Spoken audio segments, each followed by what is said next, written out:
Welcome back, everyone. Today we're exploring one of the most visible and critical HR functions, recruitment and selection. This is where strategy meets reality. After all the workforce planning and job analysis, recruitment and selection are more about filling vacancies. And from this lesson, we'll learn that it goes just beyond that. They're about building the organization's future. Every hiring decision shapes the culture, capabilities, and direction of the organization. So, let's begin. So, by the end of this session, we should be able to accomplish these four main things. First, we'll be able to discuss the recruitment process. This involves understanding how organizations attract candidates, discuss recruiting sources. This is where organizations find candidates. Third, how to avoid discrimination in the recruiting process. So, we will learn the legal and ethical considerations to take in the recruiting process. Fourth, we will discuss the selection process, which focuses on how organizations choose among candidates. These outcomes cover the complete journey from attracting candidates to making the actual hiring decision. So, let's start with the recruitment process.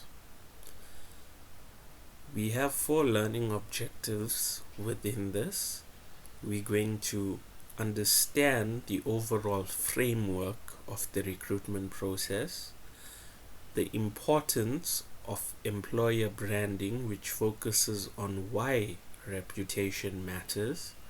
Then we are going to work on building the brand as an employer, which involves the practical steps. Then, how to create a compelling job advertisement. So we're going to focus on writing and creating an advertisement that attracts the right people. So recruitment is way more about just posting a job and waiting for applications. It's a strategic process that requires careful planning. So let's dive into the recruitment process. It requires a clear understanding of what makes the company unique, as well as the type of employee it wants to attract. You need to know both what you offer and who you are looking for. So, what do job seekers care about? The biggest factors contributing to perceptions of long-term potential include the transparency about pay, information about growth opportunities, internal promotion track record, positive employee reviews. So, what prompts applications? It has a lot to do with attractive benefits, convenient commute, and a relatively competitive salary. So, what causes candidates to abort the process?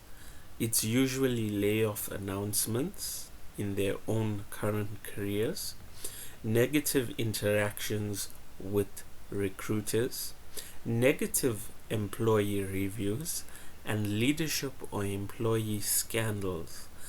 Understanding these factors help organizations design better recruitment processes. So, moving on, research shows some interesting differences in what matters to different groups. Female respondents were more likely to cite CEO misbehavior as a reason to exit recruitment, and also rate poor customer service and negative employee reviews as detracting factors. So, you need to optimize the candidate experience. A positive application process includes the clear and regular communication, clear expectations, feedback regarding rejection. Everyone wants to know why they did not get the job. So the greatest causes of frustration are lack of information about pay and benefits. You need to be very clear of what you are going to offer the employee. Interview schedule changes. A lot of people make necessary arrangements that impact their daily lives. So when you change this, you are going to create a very big blunder in their life that's going to give off a very negative perception about the organization. Untimely responses. When it comes to untimely responses, you have to stick to your word of letting an employee know the outcome or the follow up of whichever stage they are in the recruitment process. Taking too long or not keeping on your end of the word creates a very negative perception of the organization. Lack of information about job responsibilities. I'm pretty sure you've heard a lot about this in the real world. A lot of organizations that are very hesitant to reveal all of the job responsibilities tend to garner a very negative perception from candidates because they immediately feel that they will be overwhelmed with the number of responsibilities due to it not being cited. So, when it comes to actually planning, you need to evaluate your employer brand. That is very important in understanding the type of employees you want to fill your vacancies. You're going to identify candidate sources. You're going to look at the pools in which you are going to attract these candidates. You're not going to just post a job vacancy on LinkedIn or Indeed and expect to get the ideal candidate. You have to actually go much more deeper into that to find someone suitable. You're going to have to evaluate related technologies. These ultimately impact, like I mentioned, the entire process of who you recruit, and cultivate passive candidates. So, recruitment occurs after human resource planning and before selection. The recruiter should have a complete job description, including specifications, essential functions, and the ability to speak to other details.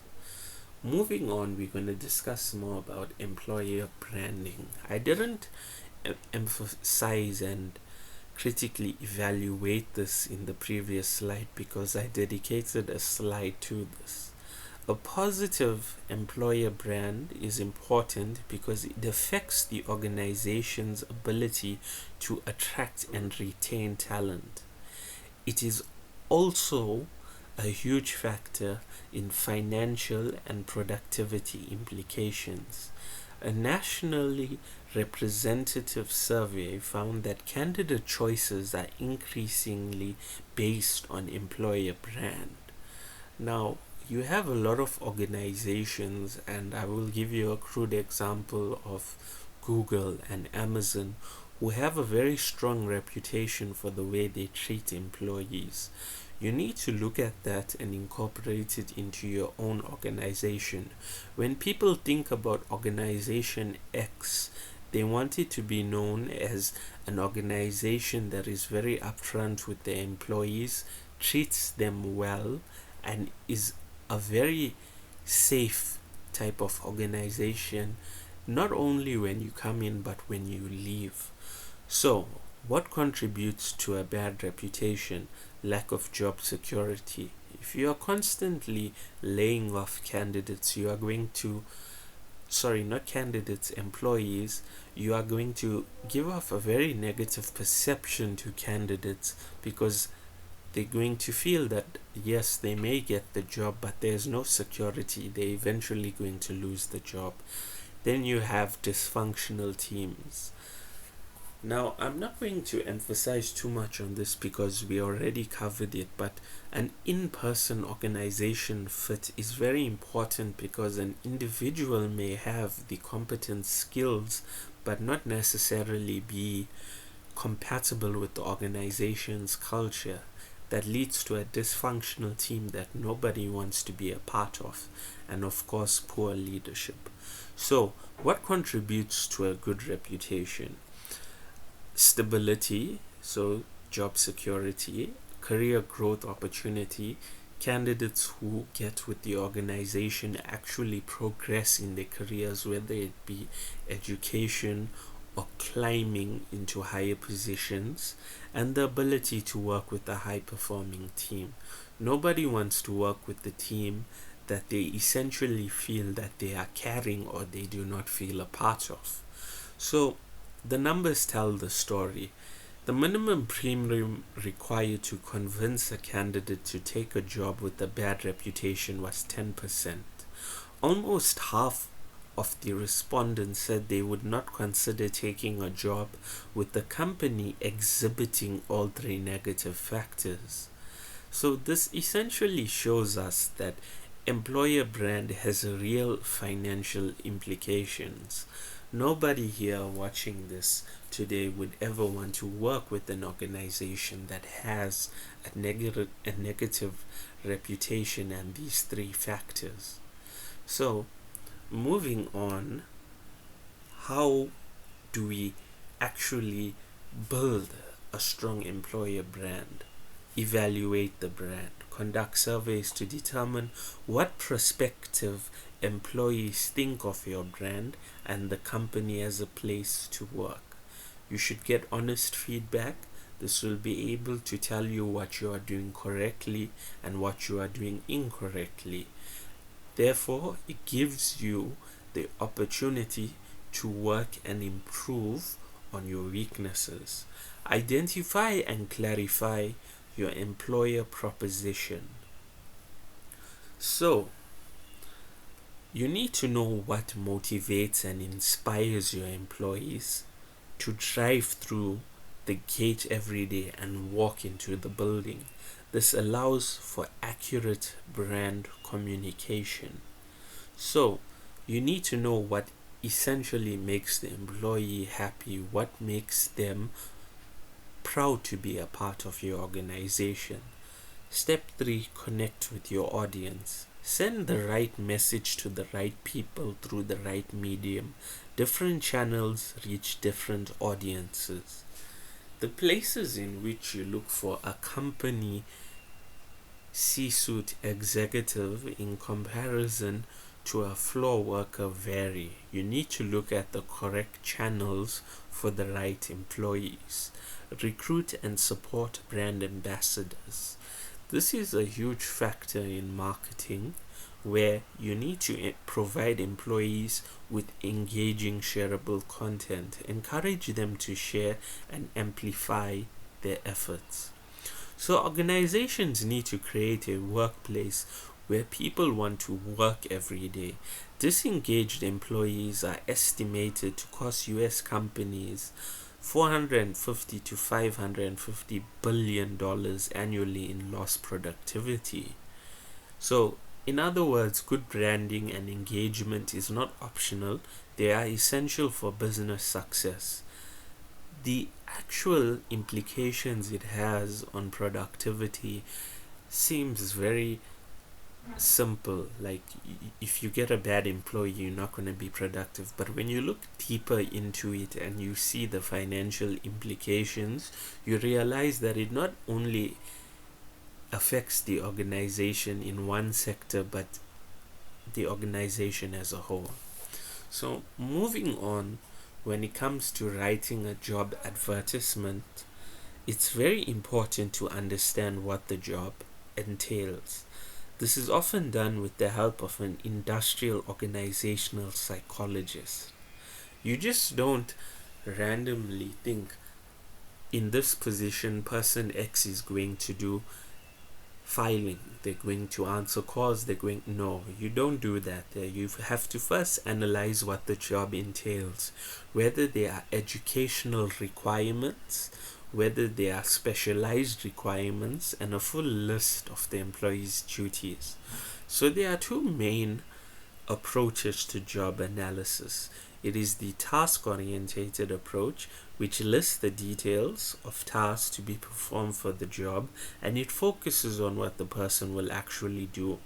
Then you have the worker-oriented approach. This describes the characteristics required of the worker to successfully perform the job. This covers knowledge, skills, and abilities. It's also called job specification. So observations, surveys, and interviews are used to obtain information for both types of job analysis. Research suggests that the accuracy and reliability of job analysis depends on the nature of the descriptions and the source for the job analysis.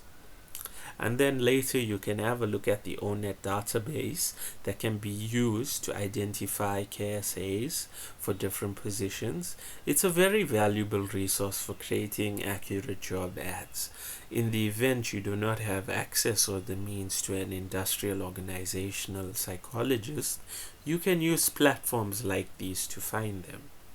So, moving on, employment branding can be defined through corporate culture clarification, understanding the market position, setting performance expectations, and helping candidates determine if they would be a good fit. So in order to make a job advertisement compelling, you must make an emotional connection, a compelling headline, a compelling hook. Write with the specific person in mind, pitch the position with emotion and key facts, tell the company story, sell the area, summarize selling the package, a good call to action, and have someone from the target audience read it and comment. As you can see, there is a very huge interconnection with the marketing. A lot of these have to do with capturing a person's attention and keeping them engaged. A good job advertisement doesn't just list requirements, it sells the opportunity and connects with candidates on an emotional level. So, it gives them a very rare opportunity that they have been looking for and that they want, and that will somehow change their life. So let's do a practice question. A worker-oriented approach to job analysis includes which of the following? I'm going to give you 10 seconds and you can decide what the correct answer is, and I will tell you what the correct answer is and why.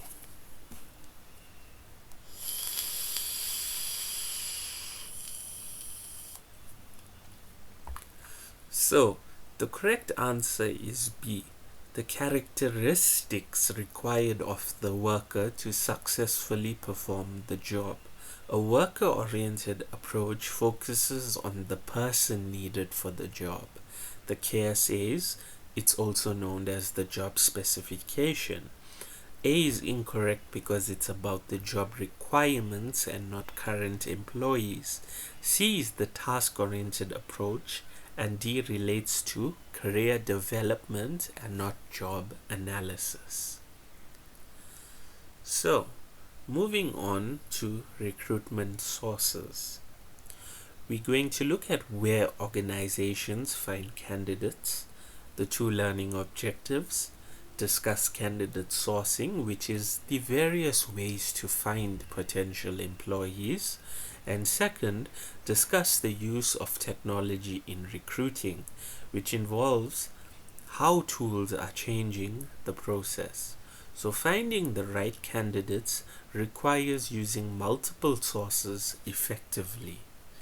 So, candidate sourcing. Sourcing is the process of identifying, pre-screening, and cultivating qualified candidates to meet current and anticipated future job openings. Internal candidates require training and development but allow you to pull known talent and build loyalty among existing employees. It's often more efficient and less risky than external hiring. When it comes to social media, the specific platforms used vary depending on age, gender, and educational attainment of your target audience. Like I mentioned earlier, you need to use the correct communication methods to find the correct employee. Employee referrals, they are essential, but they come with a few caveats.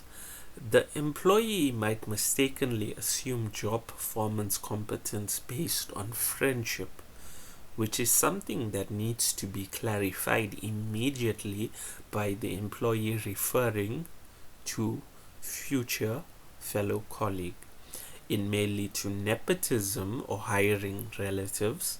Employee referrals may reinforce the status quo, which involves hiring people similar to current employees, when in reality you may need a new outlook on that given position. To give the company a better sense of direction, referrals are very valuable, but they should be part of a balanced sourcing strategy, which essentially means you shouldn't solely rely on that. So, let's talk about face-to-face methods. They serve to build the employer brand as well as the candidate pool. So, career fairs, networking events, and industry conferences all help. This is the type of communication method you would use for C-suite positions. Online sourcing, LinkedIn, following thought leaders or groups on Twitter, and niche sites that specialize in a specific industry. Different methods work for different roles. Technical positions might be found through niche sites, and senior leadership might be found through professional networks. Entry-level roles might be found through career fairs. The key is to use the right source for the right role. So let's move on now to technology and recruiting. It's transforming recruitment. Technology transforms everything. You can automate job board processes by leveraging available automation tools to streamline posting and tracking. You can build a talent pool, develop an internal database of qualified candidates. This reduces the dependence on third-party recruiters and allows HR personnel to build relationships with pre-qualified talent. So you need to socialize the search. Connect and engage with candidates through social platforms. And then you have recruiting software, which assists with evaluation and selection by collecting applicant information, allowing the filtering and grading of candidate skills against the job requirements, organizing and disseminating information across multiple channels and job boards. It also helps in reducing to shortlist qualified applicants.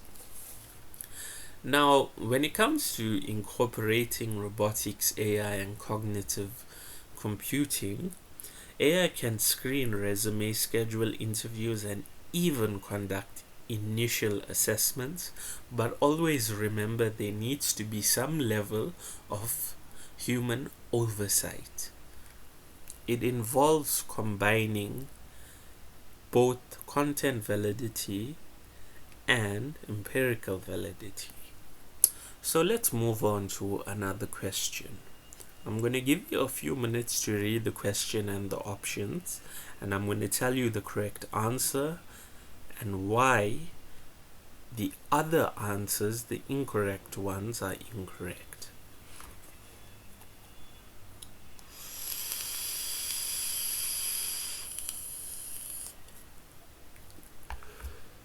The correct answer is D, using internal sourcing options to find the ideal candidate.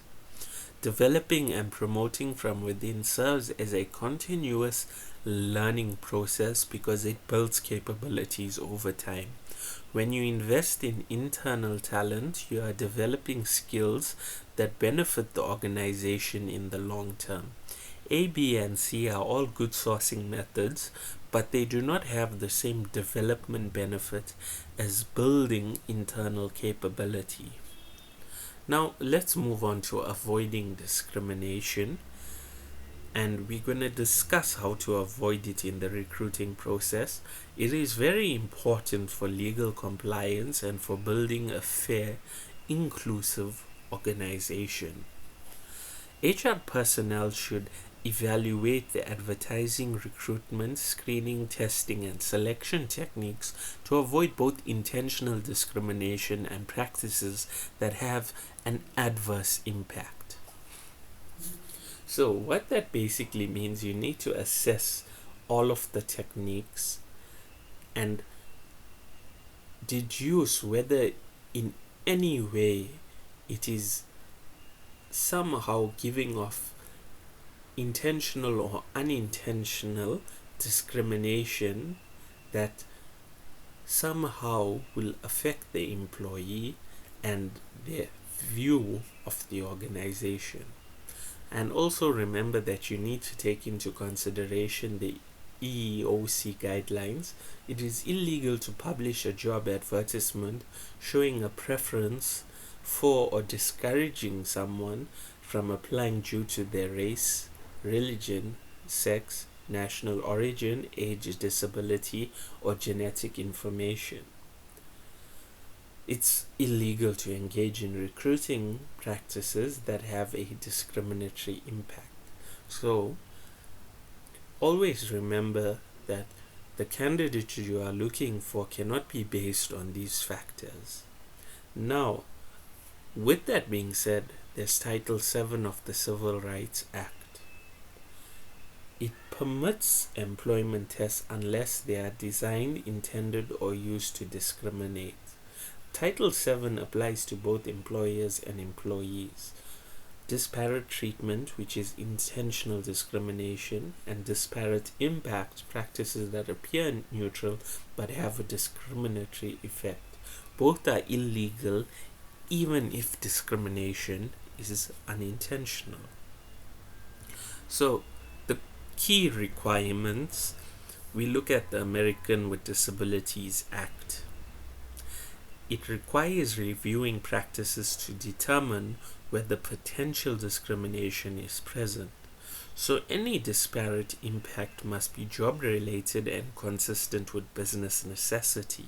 Tests should accurately reflect job-related aptitude or skills, not an impairment. Employers are required to make reasonable accommodations for known physical or mental limitations of qualified candidates unless it imposes an undue hardship. So one of the biggest questions people have is, in the event, for example, you are part of a church, you obviously would hire a pastor who is a Christian instead of a priest who may be Jewish. In that sense, you are allowed to look for a specific candidate, as it doesn't reflect job discrimination but job requirements. And then we have the Age Discrimination in Employment Act. It prohibits both disparate treatment and disparate impact discrimination based on age. It includes practices like requiring applicants older than 50 to take agility or cognitive test. So the key principle throughout it is that employment decisions must be based on job relevant factors and not personal characteristics. So we have another question.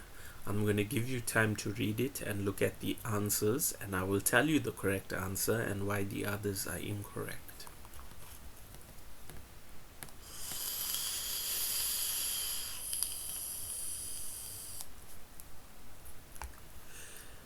So the correct answer is C. There is no evidence of bias. The test must be job related and not have a discriminatory impact. Even if it seems fair, the test must be validated to ensure it doesn't unfairly disadvantage any group. A is incorrect because it is not enough. Uniform formatting doesn't prevent bias. B is about administration, not discrimination. And D would be discriminatory because it is giving tests only to some candidates which would be unfair. So now let's look at the selection process. These are the 4 learning objectives. We're going to discuss the selection process, which is the overall framework, how to avoid discrimination, and how to avoid perceptual errors, unconscious bias, which we have already discussed, and finally the various interviewing approaches. Selection is where hiring decisions are made, so it is crucial to get it right. So when it comes to the selection process, it involves moving candidates through the job recruiting process and identifying the best candidates for the job position. So the key steps are evaluating by association, using the posting location as an initial screen, the application, which involves reviewing all of the documents, and it may include reviewing the individual's business or social networking profiles. An example would be LinkedIn. The assessment, which is the assessment of their skills. Screening interview, which is the initial telephone interview to assess the candidate's objectives, motivations, their relative education and experience. You kind of get the impression of whether they are a good match, and this helps you from wasting additional time and resources. External verifications, reference checks and checking the educational qualifications, and automated candidate screening. This reduces time to hire, increases the candidate quality, and improves the candidate experience. So each step should be designed to gather relevant information while treating candidates fairly. Now, when it comes to avoiding bias, we went over this in the previous section. The key points are: the guidelines must apply to most private and public employers. They apply to all selection procedures. They do not apply to recruiting procedures or practices. So some of the best practices are to administer tests and selection procedures without discrimination, ensure employment screening procedures are properly validated, keep abreast of changes in job requirements, and update test specifications or selection procedures accordingly. Common mistakes in this involve judging a candidate based on first impressions or likability, and allowing interviewer bias or unconscious bias to affect decisions.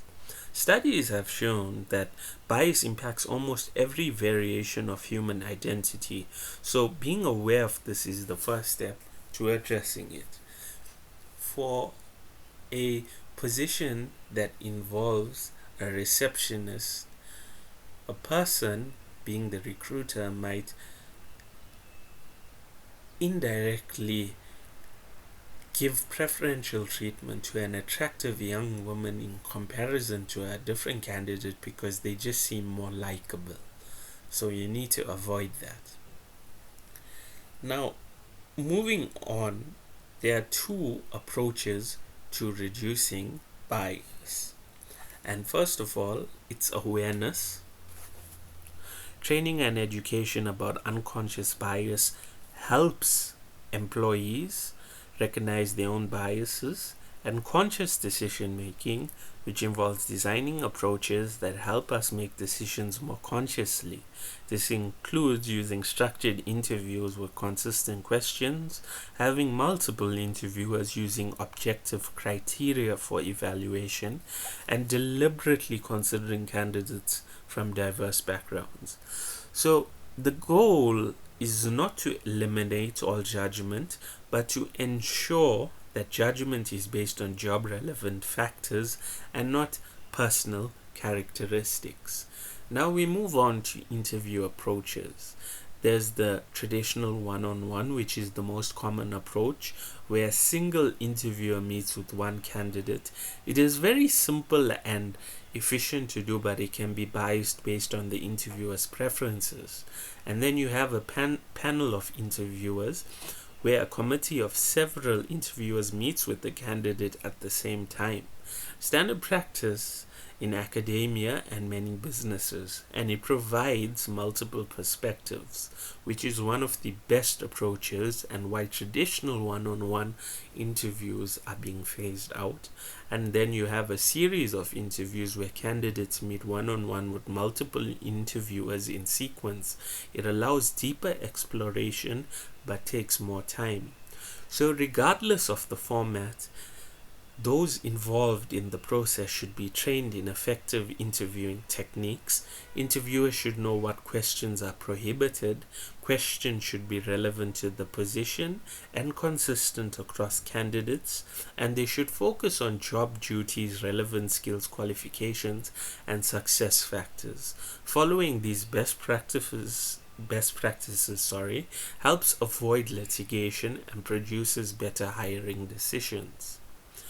So moving on, this is an activity that you can do in your own time as it revolves reflection, and we then will move on to a quick review, and I will give you a summary of everything we did. So the recruitment process, why is it important and what is important? It requires an understanding that makes the company unique and what the job seekers value. Candidate experience matters. How is employer branding important? It is important because it affects the ability to attract talent. Good reputation factors include stability and growth opportunity, while bad reputation factors include poor leadership and lack of job security. How do you build your brand as an employer? It involves evaluating your reputation, clarifying your proposition, connecting with your audience, and supporting brand ambassadors. Compelling job advertisements, what do they include? They have to create an emotional connection through compelling headlines, hook storytelling, and calls to action. What is involved in candidate sourcing? It includes internal candidates, social media, employee referrals, and the face-to-face methods. How is technology used in recruiting? It is transforming recruiting through automation, talent pools, social searching, and AI. How is discrimination avoided? It means evaluating all the practices for both intentional and unintentional bias and the compliance with all regulations. The selection process moves candidates through evaluation, application, review, assessment, screening, and verification. Avoiding bias requires awareness and conscious decision-making practices. And then you have interview approaches, which include one-on-one, panel, and series formats. All require training and consistency. These concepts form the foundation of effective recruitment and selection. So that concludes our module 6, and the key takeaways is that recruitment is a strategic process that requires understanding both the organization and the candidate market. It's about creating connections and building relationships. Employer branding is critical. People want to work for organizations with good reputations. Building that reputation takes deliberate effort.